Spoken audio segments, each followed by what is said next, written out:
supărați, domnișoară. Da? Aici e Austria. Aproape.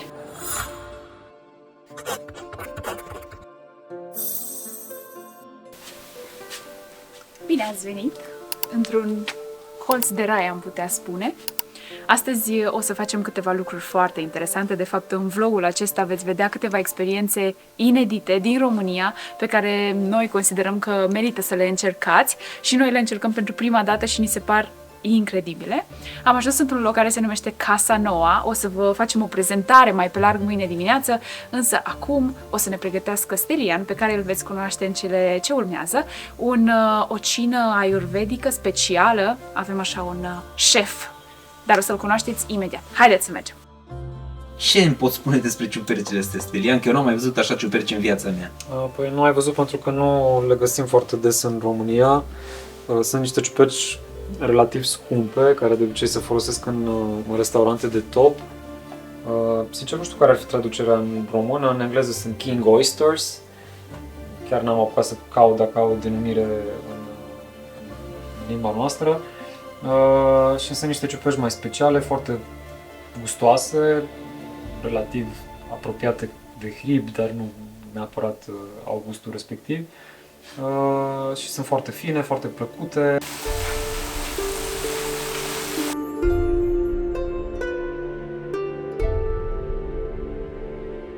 Hai să vedem, Diana, se pare că Stelian a terminat.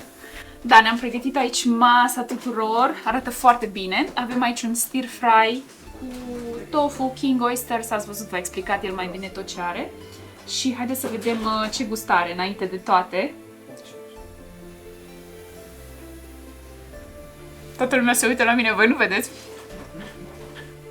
Wow! E mai bun decât carne. Să știți că nu are carne preparatul ăsta, dar e mai bun decât orice carne pe care ai putea să o mănânci. Este incredibil de bun, chiar e foarte bun.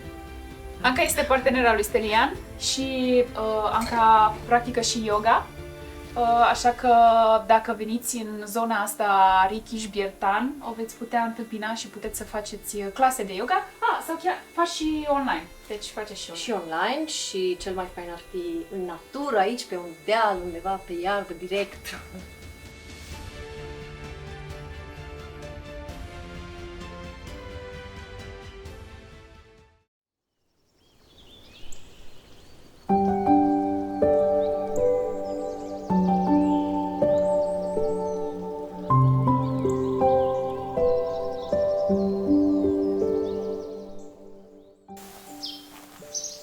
Cum ai dormit, Diana? Am dormit dumnezeiește. O să vă arătăm astăzi și camera în care am dormit. Doamne, dar a fost extraordinar. Deci nici măcar ne-am mișcat, așa am dormit. Și ne-am trezit ca și cum am fi dormit vreo 48 de ore, cam așa. Suntem super odihniți și abia așteptăm să vedem ce ne rezervă ziua de astăzi. Ne-am trezit în liniște, pace, aici se dă un război între veverițe și păsări. Și e interesant să observi toate lucrurile astea așa într-o stare de... Te duce așa într-o stare ca și cum ai fi în altă lume, cumva. Haideți să mâncăm ceva. Locul în care am ajuns, pentru că n-am apucat să vă spunem foarte multe, este un loc cu case săsești. Suntem într-un spațiu cu o casă săsească. Este incredibil după acea poartă imensă ce se află. E o curte mare și un spațiu incredibil de frumos. Acești oameni închiriază case. De fapt, tu, când vii aici, ai parte de o experiență complet inedită față de ce ai trăit. Nici noi nu știam în momentul în care ne-am decis să venim aici, că de fapt este așa un fel de experiență cum ai parte poate în Toscana sau în alte zone ale lumii și ni se pare extrem de frumos că au reușit să facă toate lucrurile astea aici. Practic, tu vii aici, te cazezi, ai parte de o cazare inedită, începi să trăiești autentic cumva, ei vor ca tu să experimentezi liniștea locului, să te lași dus de val în momentul în care vii aici, să-ți gătești singur, cumva să nu ai așteptări de la acest loc și să lași pe el să se dezvăluie în fața ta. Toate produsele pe care le folosiți sunt locale. Toate produsele pe care le folosim sunt locale, bine, minus, hai să zicem că lămâi sau chestii de genul ăsta, dar inclusiv acolo sunt un pic obsedate de caut organice, să fie cât mai... Practic, cum mâncăm noi, așa le dau și la oameni, Da. ca mănânce. De asemenea, mai gătim și noi, dar nu gătim în fiecare zi, dar dacă vrei să-ți gătim, noi putem să-ți gătim, doar că singura chestie e că nu putem să o facem în fiecare zi. Mă refer pentru cină, doar acum. Și a treia variantă este te lași în mâinile noastre. Adică îmi spui doar dacă ești vegetarian, vegan, etc. Iar eu îți organizez, îmi zici în care dintre seri vrei cine și noi îți putem să organizăm, te trimitem. Te lași în mâinile noastre și te trimitem noi unde să mănânci. Da. Câteodată avem și pâine ori făcută de noi, ori făcută în sat aici în Ritiș de diferite doamne. Avem și o vecină, bară, prietenă care și-a dezvoltat un brand, se numește Copt. Da. Să o urmăriți pe Instagram, foarte fain. Deci face niște prăjituri și pâine cu maia și niște prăjituri de toate felurile, fără zahăr, fără gluten, fără de toate de ce îți trece prin cap, dar care arată și care sunt ultra extra gustoase. Sunt cei care vin să stea o săptămână, 2 săptămâni și atunci vor să-și gătească, mai ales dacă sunt străini sau așa și vin cu familia, preferă să-și gătească pentru că pentru ei e o modalitate de a se reuni, de a petrece undeva într-un sat în România, Transilvania și împreună să duc la vecină și mai au ouă și devine pentru ei o experiență în sine. Fain, te descoperi locul, descoperi familie, știi că fiecare gătește diferit, are locul exact, diferit, și asta îmi place foarte mult, pentru că în momentul în care tu mergi într-un loc și stai închis doar în spațiul respectiv, nu apuci să simți nici filozofia locului, nici vibe-ul locului, energia, ce se întâmplă, ce e tu te duci atunci să stai într-un singur loc, să te bucuri că ai descoperit un loc frumos, ai făcut poze la camere, te-ai pus pe Instagram ca toată lumea și ai fost și acolo. Da. Ori noi nu încurajăm neapărat tipul ăsta de experiență, știi? E mai important pentru noi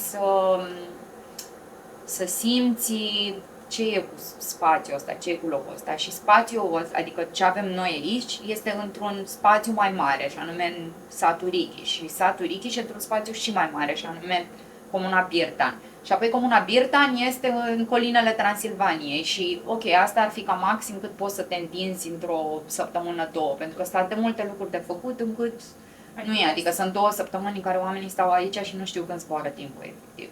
Cât să vină omul minim ca să poată să simtă vibe-ul locului, să spun așa?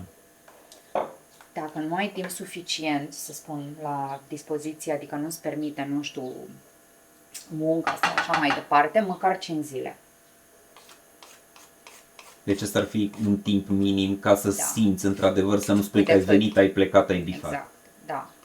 Spun și din experiența lor, a celor care vin, că au mai stat 3 zile. Noi nu primim o singură noapte deloc. Chiar m-a fost lume care mi-a zis, da, plătim mai mult, îți dau mai mulți bani. Nu e vorba de bani aici, că nu pentru asta cel puțin ar trebui să faci turism, tipul ăsta de turism local, într-un sat, nu pentru bani. Dacă ai pornit cu ideea asta, păi nu funcționează, nu faci bani. Trebuie să o faci din pasiune și ca să o faci din pasiune trebuie să te gândești ce vrei, de ce faci treaba asta. Și pornind de la întrebarea asta, găsindu-ți răspunsurile, unul dintre răspunsuri ar trebui să fie că iubești contactul ăsta cu oamenii, pentru că să vină atât de multe persoane diferite necesită o cantitate de energie pe care tu o dai și o oferi, care este destul de ridicată. Câteodată avem nevoie să ne repunem așa ca un puzzle la loc după ce pleacă anumite persoane, nu neapărat din motivul că ne-ar fi furat din energie, nu din cauza asta, dar pentru că am depus noi foarte multă. Și atunci trebuie să te gândești foarte bine, pentru că oamenii vin aici ca să aibă contact cu cine are și cu cine are spațiul, locul, și pentru povești, și pentru că vor să se ducă dincolo de ceea ce au văzut deja în online. Adică, nu știu, au văzut niște fotografii, au văzut mai mult decât atât. Ce e mai mult? Deci nu este tipul de locație în care ai un lăcățel de ăsta afară, bagi un cod, îți iei cheile, ai intrat și se putea și așa, dar nu asta a fost intenția noastră. Aici vii și stai cu o familie. Noi suntem familia și vii și stai cu noi. sunt 3 case și există mai multe tipuri, adică fiecare poate să aleagă, bun, vreau puțin mai mult privacy, mai mult să stea mai privat și atunci stau în casa albastră și au curtea, totul pentru ei privat și poate să intre în contact cu noi ori de câte ori doresc. Adică, mă rog, de câte ori simt nevoia. Da. Cei care stau aici au contact cu noi cam tot timpul, pentru că ne vedem, ne întâlnim în curte, e câinele, e pisica, au mult mai mult contact cu noi. Deci partea de că dar noi le oferim cât se poate de mult, suntem foarte atenți, le oferim spațiul lor cât se poate de mult și le de fiecare dată să se simtă acasă de fiecare dată când intră aici, pentru că, adică când ajung, că de fapt noi asta facem, noi împărțim spațiul ăsta cu alte persoane, cu alți oameni și atunci trebuie să se simtă ca acasă. Gata și micul dejun. Ne-a pregătit aici Catrinel ouă cu pesto de leurdă, cu legume trase la tigaie, tot ce ne trebuie. Începem dimineața bine.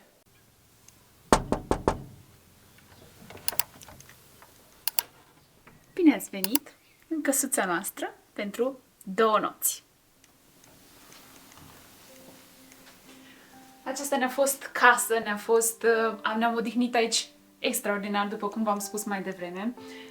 Ceea ce au construit și, de fapt, ceea ce au restaurat, gazdele noastre au reușit să facă o treabă minunată, pentru că au inclus atât de multe elemente vechi și chiar te simți ca și cum ai trăi alte vremuri, deși ai tot ce ai nevoie. Ai baie, ai toaletă, ai apă caldă, ai de toate, dar într-un fundal așa destul de rustic.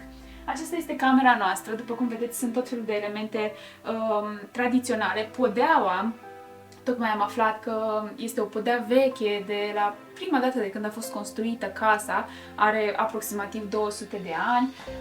Avem toate aceste, cum se spun, pături să ne spun? Pături le spun la noi în Ardeal, care au fost făcute în mod tradițional și de asemenea pe jos avem tot așa covoare tradiționale. Și haideți să mă urmați în următoarea cameră pentru că avem așa de multe surprize pentru voi.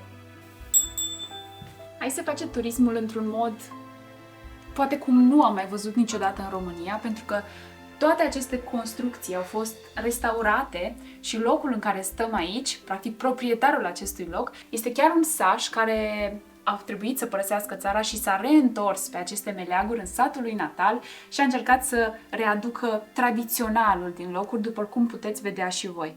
Avem aici, practic, e ca și cum ai locui într-un muzeu, să zic așa, pe parcursul călătoriei tale și pe parcursul vizitei tale aici.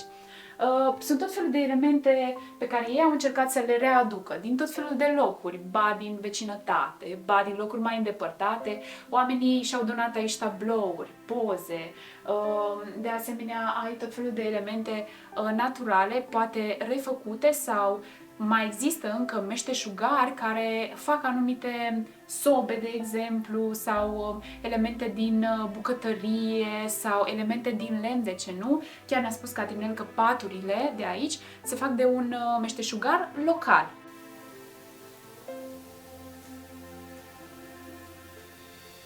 Camera de la drum sau camera de la stradă este și camera cea mai importantă și camera cea mai aspectuoasă, așa că iată-ne aici. Aceasta este o cameră de oaspeți mai mare, de fapt sunt două pentru că o să mergem și dincolo și aici sunt atât de multe elemente încât cred că ai putea să petreci zile întregi să te uiți la fiecare element. De exemplu, în spatele meu, pe perete, puteți observa picturile murale care sunt de când era casa construită și înainte de vreme era pe tot peretele, din ce am înțeles. Avem tablouri pictate manual, avem o mașină de cusut superbă și vedere la... să vedem. Vedere la sat și la întregul peisaj. Aceasta este o altă cameră cu vedere la stradă, o altă cameră superbă, dar mai mică decât cealaltă pe care ați văzut-o anterior. Mie mi se pare puțin mai cozy, sincer.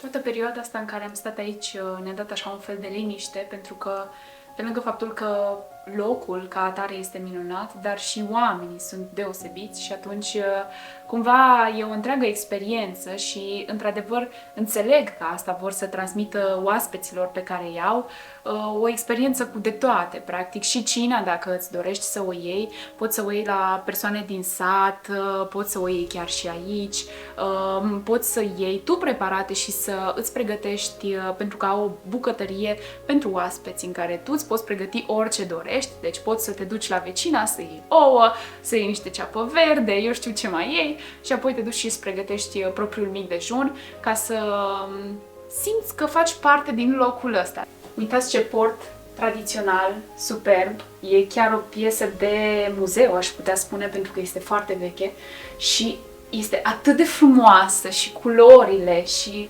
modul în care e croită, Doamne, deci și imaginez cum se îmbrăcau femeile pe vremuri și câtă atenție și câtă demnitate aveau și mi-ar plăcea să cumva să putem și noi să transmitem asta mai departe și să fim așa cu demnitate și onorabile. Să vă prezint și baia ca să fie complet. Avem aici un fost geam și au păstrat cadrul. Practic sunt păstrate toate elementele naturale. Aici avem o ușă. Nici nu știu dacă nu cumva a fost acolo ușa. O ușă verde care funcționează ca cabină, oarecum, da. Și multe elemente interesante, cum este această masă care ține loc acum de chiuvetă și toate elementele, atât de multe atenții la detalii. E așa un tip de turist pe care cumva trebuie să-l înțelegi, cumva trebuie să intri așa în jocul ăsta și să te bucuri și să descoperi fiecare element în parte și din baie, și din camere, și din exterior, și din oameni, bineînțeles.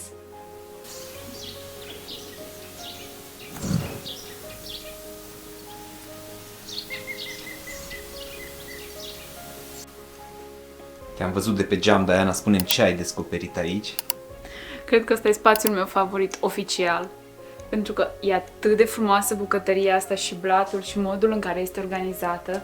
Avem un blat aici din len masiv și nici nu cred că am nevoie de cuvinte, pentru că uitați-vă cum e să stai aici și să gătești și oamenii din jurul tău să stea în față, ba la masă, ba așezați.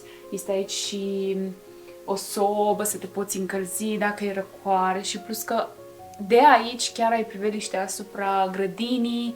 Acum liliacul e înflorit, deci e superb, superb. Plus că sunt lumânărele peste tot. Așa e un touch din ăsta foarte plăcut și cozy. Totul este cozy. E mult lemn, deci e o bucătărie perfectă. Și apropo, acesta este spațiul, bucătăria comună pentru camerele care sunt în căsuța aceasta și spațiul de luat masa, respectiv de relaxat sau ce-ți dorești tu să faci. Deci acest spațiu se folosește de către toată lumea care este cazată în această căsuță.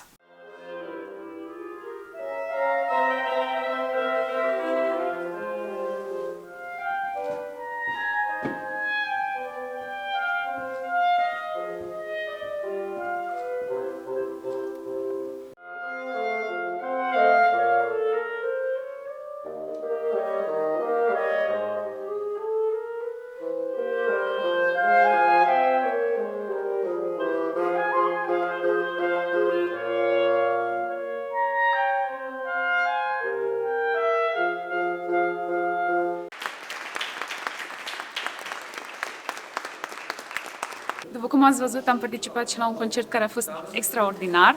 Cumva zona asta de Richiș și zona de colinele Transilvaniei ne-a surprins și ne-a primit într-un mod încântător, nici nu ne așteptam la asta. Și să vedem ce ne rezervă zilele viitoare, pentru că mâine, să vedem dacă continuăm vlogul sau într-un vlog următor, o să mergem la un târg exact aici în Biertani.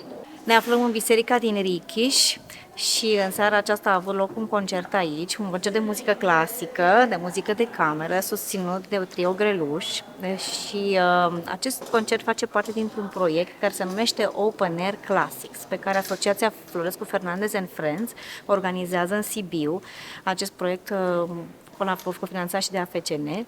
Este un proiect în care ne-am dorit să aducem muzica clasică în satele de pe Valea Hârtibaciului. Și evenimentele se desfășoară în Ighișul Vechi, Almavi, Biertan, Richiș și Sibiu.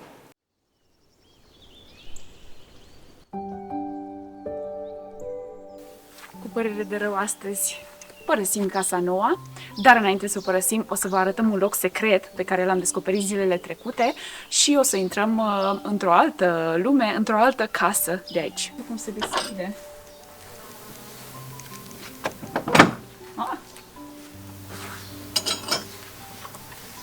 Oh, ce frumos scade lumina astăzi aici.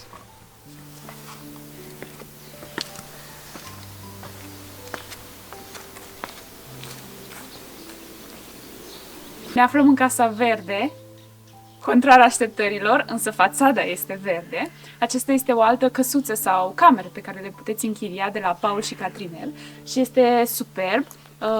Practic, aceasta este o căsuță cumva mai izolată, ai mai mult privacy dacă îți dorește asta, nouă ne place acolo cu cățelul și pisica și este foarte frumos pentru că au aici leagă, ne-au amenajat fain. Aici vrem să vă prezentăm un lucru inedit la Casele Săsești. Am aflat o informație foarte interesantă și este legat de modul în care comunicau sașii, dat fiind că ei erau destul de izolați cumva de stradă și de tot, cu porțile lor mari închise tot timpul, așa că haideți să vă arăt. În caz că vă întrebați ce se vede pe acest geam, ei bine, se vede curtea vecină. Practic, tu vezi tot ce face vecinul, pentru că asta era o modalitate foarte bună de a comunica veștile de la o casă la cealaltă. Ele sunt așezate cumva paralel una față de cealaltă și au un geam mare prin care poți să comunici cu vecinul. Am ajuns în noua căsuță și, sincer așa, mi se pare că are complet altă identitate față de cealaltă, ca și cum ai cunoaște astăzi un om și mâine te duci și cunoști complet alt om, însă ce îmi place la camera asta în care suntem este că se păstrează vechiul perete, practic au decopertat frumos și se vede exact cum a fost vopsit el, se văd tot felul de elemente. Aceasta este ultima cameră pe care vă prezentăm, pe restul vă lăsăm să le descoperiți voi atunci când veniți în Richiș.